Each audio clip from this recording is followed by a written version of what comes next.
Quem foi Salomão na Bíblia?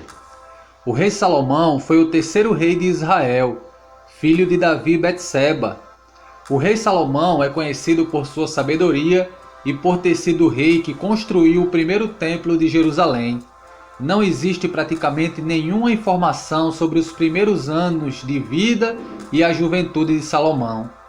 Durante o período em que Davi esteve debilitado, antes de sua morte, houve uma intensa luta pelo trono de Israel. Adonias conseguiu o apoio de Joabe e do sacerdote Abiatar e tentou de todas as maneiras ocupar o trono de Davi, ainda nos últimos dias dele, fazendo inclusive uma festividade de coroação.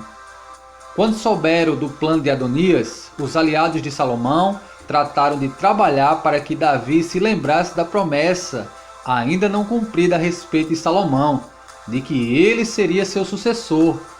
Assim, Davi deu ordens acerca da ascensão de Salomão ao trono, e este foi coroado rei em Israel, sendo ungido por Zadok. O rei Salomão reinou por 40 anos em Israel. Logo após a morte de Davi, o rei Salomão seguiu as instruções de seu pai e agiu em conformidade para solidificar sua posição como rei e desmantelar sua oposição. Assim, após as mortes de Adonias e Joabe e o banimento de Abiatar, Salomão passou a reinar sem oposição interna. De todas as construções realizadas durante o reinado de Salomão, certamente o templo em Jerusalém é a mais importante delas. Conforme a promessa do próprio Deus, o rei Salomão executou o projeto de seu pai de construir um templo para abrigar a Arca da Aliança. O templo construído por Salomão ficava localizado no Monte Moriá, o lugar onde o rei Davi havia edificado um altar ao Senhor e provavelmente onde Abraão teria subido com Isaque para sacrificá-lo. Apesar de Davi ter coletado materiais para a construção do templo, foi no 4º ano do reinado de Salomão que ele começou a ser construído. Mesmo parecendo uma construção com uma dimensão modesta na atualidade, o edifício do templo representava uma construção grande na época. Quando concluiu a construção do templo, Salomão planejou uma grande celebração, onde muitos sacrifícios foram oferecidos na dedicação do edifício. Em 1 Reis, capítulo 3 e 2 Crônicas, capítulo 1, lemos o registro do sonho que o rei Salomão teve, onde o Senhor lhe apareceu e lhe perguntou o que ele mais desejava receber. Salomão poderia ter pedido riquezas, longevidade ou honra, porém o jovem rei pediu sabedoria, para poder governar prudentemente o seu povo. Um dos episódios que mais destaca a sabedoria do rei Salomão é aquela em que duas mães comparecem à sua presença, disputando um único recém-nascido.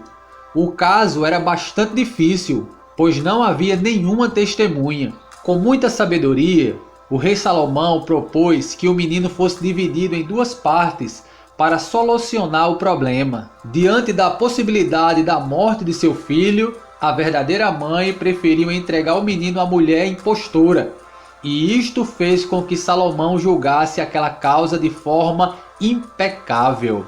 A Bíblia diz que a sabedoria de Salomão impressionava de tal modo que vinha pessoas de todos os povos e de todos os reis da terra para ouvir a sua sabedoria.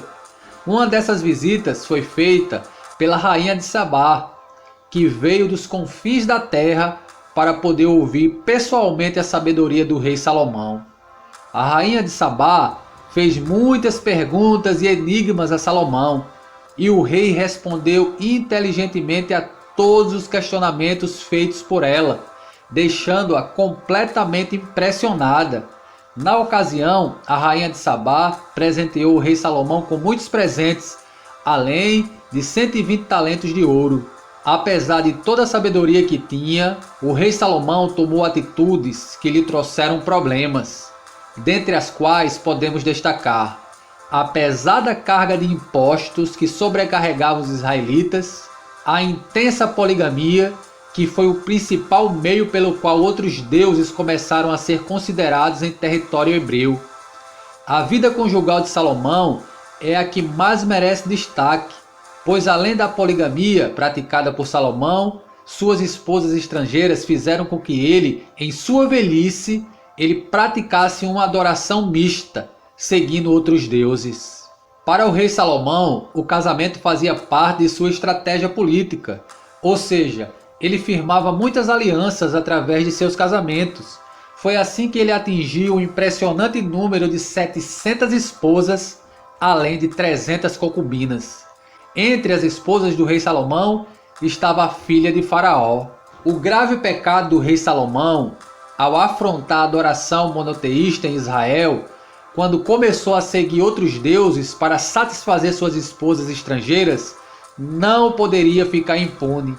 Tal comportamento foi reprovado pelo Senhor, que por sua misericórdia e amor a Davi, suspendeu seu julgamento total durante o período da vida de Salomão, ou seja, não lhe tirou o reino, mas após sua morte, o castigo foi derramado e o reino foi tirado de seu filho, na ocasião em que o reino de Israel foi dividido.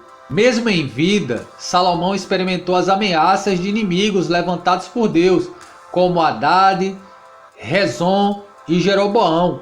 Esse último era um líder forte e trabalhador, que se rebelou contra as políticas do rei Salomão, e nos dias do reinado do filho de Salomão, Roboão, ele dividiu o reino de Israel em duas partes, norte Israel e sul Judá, e se tornou rei sobre as 10 tribos do norte.